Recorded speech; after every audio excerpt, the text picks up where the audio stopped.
ಸಿದ್ಧಲಿಂಗೇಶ್ವರ ದೇವಸ್ಥಾನದ ಆಫೀಸ್ನಲ್ಲಿ ಎಲ್ಲ ಲೆಕ್ಕಪತ್ರದ ಯಾರು ಸಂಶಯ ಇದೆ ನಮ್ಮ ಮೇಲೆ, ಯಾರ ಅವ್ಯವಹಾರ ಆಗೈತೆ ಅಂತ ಹೇಳ್ತೀರಿ ಅವರು ಬಂದು ಲೆಕ್ಕ ನೋಡಬೇಕು. ಭಕ್ತಿಯ ಒಂದು ಪೂಜ್ಯರಾದಂತಹ ಶ್ರೀ ಸಿದ್ಧಲಿಂಗ ಮಹಾರಾಜರ ಒಂದು ಪವಿತ್ರ ಕ್ಷೇತ್ರವಾದಂಥ ಲಚ್ಚಾಣ ಗ್ರಾಮದಲ್ಲಿ ಲಕ್ಷ ಬಿಲ್ವಾರ್ಚನೆ ಹಾಗೂ ಮುತ್ತೈದರಿಗೆ ಉಡಿ ತುಂಬುವ ಸಮಾರಂಭದ ದಿವ್ಯ ಸಾನ್ನಿಧ್ಯವನ್ನು ವಹಿಸಿದಂತಹ ಪರಮ ಪೂಜ್ಯರು, ನಮ್ಮೆಲ್ಲರ ಆರಾಧ್ಯ ದೇವರಾದಂಥ ಷಡಕ್ಷರಿ ಶಿವಯೋಗಿ ಮುರುಘರಾಜೇಂದ್ರ ಮಹಾಸ್ವಾಮಿಗಳು ಮುಗುಳ್ಕೋಟ ಜಡ್ಗಾಯವರಲ್ಲಿ ಭಕ್ತಿಪೂರ್ವಕ ನಮನಗಳನ್ನು ಸಲ್ಲಿಸಿ, ಅದೇ ರೀತಿ ನಮ್ಮ ಹಳಂಗಳಿಯ ಪರಮ ಪೂಜ್ಯರಾದಂಥ ಶ್ರೀ ಶಿವಾನಂದ ಮಹಾಸ್ವಾಮಿಗಳು ಸಿದ್ಧಲಿಂಗೇಶ್ವರ ಆಶ್ರಮ ಹಳಂಗಳಿಯವರಲ್ಲಿ ಭಕ್ತಿಪೂರ್ವಕ ನಮನಗಳನ್ನು ಸಲ್ಲಿಸಿ,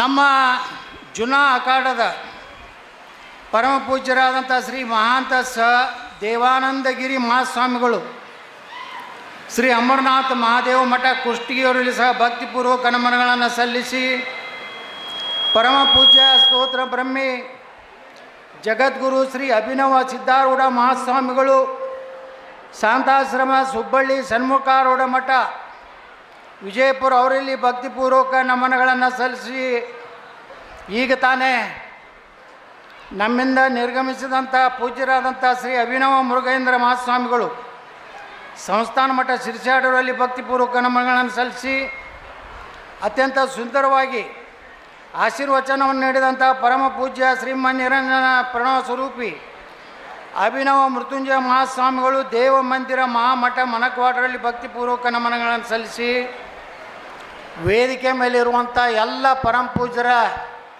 ಪಾದಕಮಲಗಳಲ್ಲಿ ಭಕ್ತಿಪೂರ್ವಕ ನಮನಗಳನ್ನು ಸಲ್ಲಿಸಿ, ಇವತ್ತು ವಿಶೇಷವಾಗಿ ನಮ್ಮ ರೈತ ಹೋರಾಟಗಾರರಾದಂಥ ಶಶಿಕಾಂತ್ ಗುರೂಜಿಯವರು ಬಂದಿದ್ದಾರೆ. ಅವರಿಗೂ ನಾನು ಭಕ್ತಿಪೂರ್ವಕ ನಮನಗಳನ್ನು ಸಲ್ಲಿಸಿ, ದಯಾಸಾಗರ್ ಪಾಟೀಲ್ರೇ, ಕಾಸುಗೌಡ ಬಿರಾದರ್ ಅವರೇ, ನಾನಾಗೌಡ ಪಾಟೀಲ್ರೇ, ನಾಗರಳ್ಳಿ ಅವರೇ, ಸಂತೋಷ್ ಗೌಡ ಪಾಟೀಲ್ರೇ, ನರಸಿಂಗ್ ಪ್ರಸಾದ್ ತಿವಾರಿ ಅವರೇ, ಹಾಗೂ ಲಚ್ಚಾಣ ಸುತ್ತಮುತ್ತಲಿನ ಗ್ರಾಮದಿಂದ ಇವತ್ತಿನ ಲಕ್ಷ ಬಿಲ್ವಾರ್ಚನೆ ಹಾಗೂ ಮುತ್ತೈದರಿಗೆ ಉಡಿ ತುಂಬುವ ಕಾರ್ಯಕ್ರಮದ ಜೊತೆಗೆ ಇಲ್ಲಿನ ಮಠದ ಭಕ್ತರ ಏನು ಒಂದು ಸಂದೇಶ ಯಾರಿಗೆ ಕೊಡಬೇಕಾಗಿದೆ ಅನ್ನುವಂಥ ಉದ್ದೇಶದಿಂದ ಬಂದಂಥ ಎಲ್ಲ ತಂದೆ ತಾಯಂದರಿಗೆ, ಕಿರಿಯರಿಗೆ, ಯುವಕರಿಗೆ ನನ್ನ ಶರಣಾರ್ಥಿಗಳು. ಈಗಾಗಲೇ ವಿಶೇಷವಾಗಿ ನಮ್ಮ ಮುಗುಳ್ಕೋಟದ ಪೂಜ್ಯರು ಭಾಳ ವಿಶೇಷವಾಗಿ ಆಸಕ್ತಿ ತಗೊಂಡು ಈ ಒಂದು ಕಾರ್ಯಕ್ರಮ ಮಾಡೋದ್ರ ಮೂಲಕ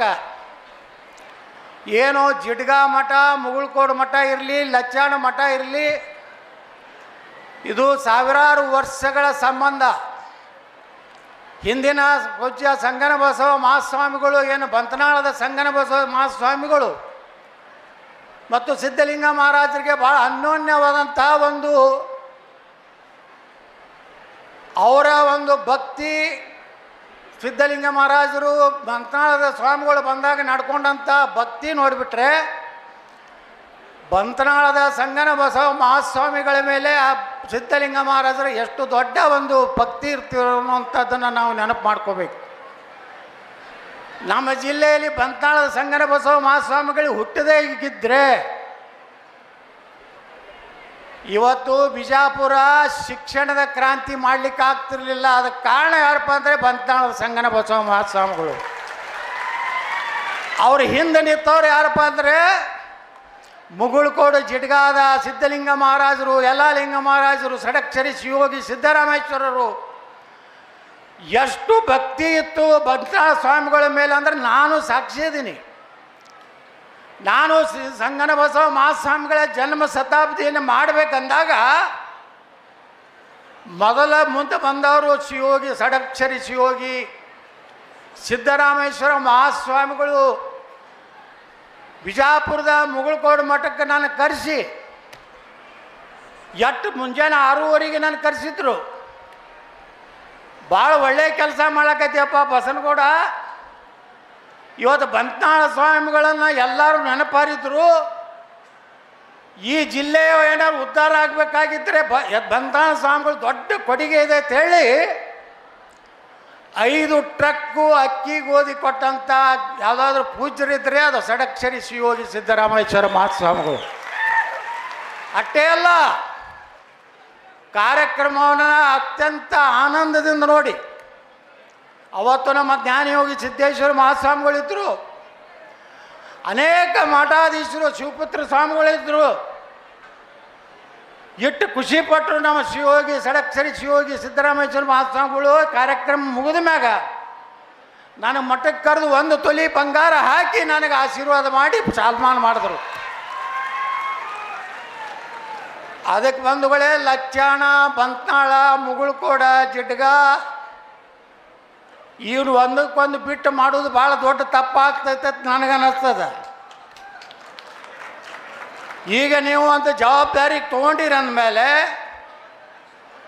ಏನು ಪಂಚರು ಎಲ್ಲರೂ ಕೂಡಿ ಸಾಮೂಹಿಕವಾಗಿ ಒಂದು ನಿರ್ಣಯ ಮಾಡಿದ ಮೇಲೆ ಯಾವುದೇ ಒಂದು ಅಂತಿಮ ನಿರ್ಣಯ ಆಗಬೇಕು. ಈ ರೀತಿ ಆಗದೇ ಇದ್ದರೆ ಸಮಸ್ಯೆಗಳ ಸೃಷ್ಟಿ ಆಗ್ತದೆ. ಅದಕ್ಕೆ ನಾನು ಹೇಳ್ತಾ ಇದ್ದೀನಿ, ಏನು 5 ಗುರುಗಳಿಗೆ ಜವಾಬ್ದಾರಿ ಕೊಟ್ಟಿದ್ದಾರೆ. ಒಬ್ಬ ರಾಜಕಾರಣಿ ಅದಾರೆ, 4 ಮಂದಿ ಗುರುಗಳು ಅದಾರೆ ನನಗೆ ತಿಳಿದಂಗೆ. ಅವ್ರು ಇನ್ನೊಮ್ಮೆ ಕೂತು ಚರ್ಚೆ ಮಾಡಲಿ. ಮುಗುಳ್ಕೋಡು ಮಠ ಯಾವಾಗಲೂ ಬಂತ್ನಾಳ ಸ್ವಾಮಿಗಳ ಹಿಂದೆ ನಿಂತದ್ದು. ಇವತ್ತು ಸಂಗನ ಮಹಾಸ್ವಾಮಿಗಳು ನಾವು ಹೇಳ್ತಿಲ್ಲ, BLD ಶಿಕ್ಷಣ ಸಂಸ್ಥೆ ವಿಜಾಪುರದಾಗ ಏನೈತಲ್ಲ,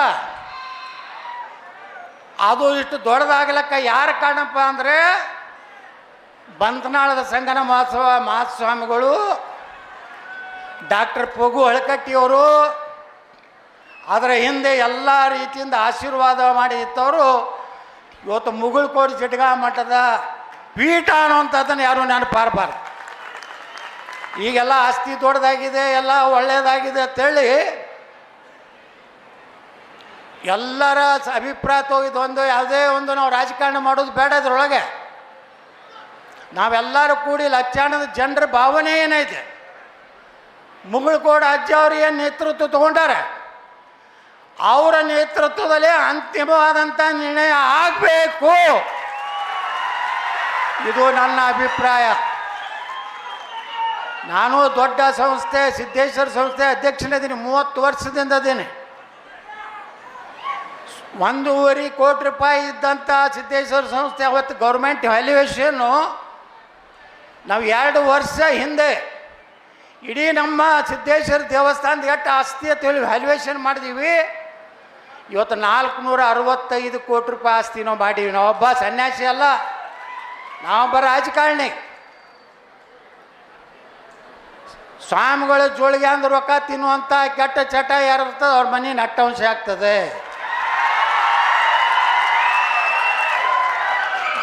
ಗುಡಿ ಅಂದ್ರೆ ರೊಕ್ಕ ತಿಂದವ ಅವನ ಕುಟುಂಬ ಉದ್ಧಾರ ಆಗೋದಿಲ್ಲ. ಇಟ್ಟು ನಾವು ತಿಳ್ಕೋಬೇಕು. ನಾ ಇಟ್ಟು ಎಲ್ಲರಿಗೂ ಬೈಕೋತಿ ನಾನು ಜಿಗಿದಾಡ್ತೀನಿ ಅಂದ್ರೆ ಕಾರಣ ಏನಂದ್ರೆ ಹಿಂದೆ ನಮ್ಮ ಸ್ವಾಮಿಗಳ ಗುರುಗಳ ಆಶೀರ್ವಾದ. ನಾ ಸಿದ್ದೇಶ್ವರ ದೇವಸ್ಥಾನದಾಗ ಯಾವ ರೀತಿ ನಡ್ಕೊಂಡಿನಿ, ಎಷ್ಟು ಪ್ರಾಮಾಣಿಕತೆಯಿಂದ ಇದ್ದೀನಿ. ನನಗೂ ಒಂದು ಅಪವಾದ ಬಂದಿತ್ತು ಗುರುಗಳ. ನಾನು ಬಂತ್ನಾಳ ಸ್ವಾಮಿಗಳ ಕಾರ್ಯಕ್ರಮ ಮಾಡಿದಾಗ ಕೆಲವೊಂದು ಮಂದಿ ಇರ್ತಾರಲ್ಲ, ಯಾವ ಊರಾಗ ಇರೋದಿಲ್ಲ. ಬಿಜಾಪುರನಾಗ ಒಂದಿಟ್ಟು ಉಪಾಧ್ಯಾಪನ ನನ್ನ ಮಕ್ಕಳು ಇದ್ದರು. ಸುಮಾರು 1,10,00,000 ರೂಪಾಯಿ ನಮ್ಮ ಬಂತ್ನಾಳ ಸ್ವಾಮಿಗಳ ಕಾರ್ಯಕ್ರಮ. ಅವಾಗ 1,10,00,000 ಅಂದ್ರೆ ಭಾಳ ದೊಡ್ಡ ಅಮೌಂಟ್. ಇವತ್ತು 1 ಕೋಟಿ ಅಂದ್ರೆ, ಅವಾಗಿನ 1 ಕೋಟಿ ಅಂದ್ರೆ ಇವತ್ತು 100 ಕೋಟಿ ಇದ್ದ. 1,10,00,000 ರೂಪಾಯಿ ಗೊಳೆ ಅದು. ಬಂತ್ನಾಳ ಸ್ವಾಮಿಗಳ ಕಾರ್ಯಕ್ರಮ ಮುಗಿಸ್ತಿದ್ದೀವಿ. ಅವ್ರ ಹೆಸರಲ್ಲೇ ಸುಮಾರು ಇವತ್ತು 50 ಕೋಟಿ ರೂಪಾಯಿ ಒಂದು ಸಾಲಿ ಕಟ್ಟಿದ್ದೀವಿ, Sangana Basava international residential school ಅಂತೇಳಿ. ಇವತ್ತು ಅದರಿಂದ ಇವತ್ತು ಬಂಧನಾಳ ಸ್ವಾಮಿಗಳ ಒಂದು ಆಶೀರ್ವಾದದಿಂದ ಒಬ್ರು ಯಾರೋ ಹೇಳಿದ್ರು, ಏನು ಬರೆದ್ರು, ಬಂಧನಾಳ ಸ್ವಾಮಿಗಳ ಜೋಳಿಗೆ ಯತ್ನಾಳ ಗೌಡರ ಗ್ಯಾಂಗಿಗೆಲ್ಲ ಹೋಳಿಗೆ ಎತ್ತು ಬರೋದು. ನಾ ಹೇಳಿದೆ, ಆ 1,10,00,000 ಏನೋ ಜನರ ಲೆಕ್ಕ ಐತಿ. ಒಂದು ತಿಂಗಳು ನಾನು ಸಿದ್ದೇಶ್ವರ ದೇವಸ್ಥಾನದ ಆಫೀಸ್ನಲ್ಲಿ ಎಲ್ಲ ಲೆಕ್ಕಪತ್ರದ ಯಾರು ಸಂಶಯ ಇದೆ ನಮ್ಮ ಮೇಲೆ, ಯಾರ ಅವ್ಯವಹಾರ ಆಗೈತೆ ಅಂತ ಹೇಳ್ತೀರಿ, ಅವರು ಬಂದು ಲೆಕ್ಕ ನೋಡಬೇಕು.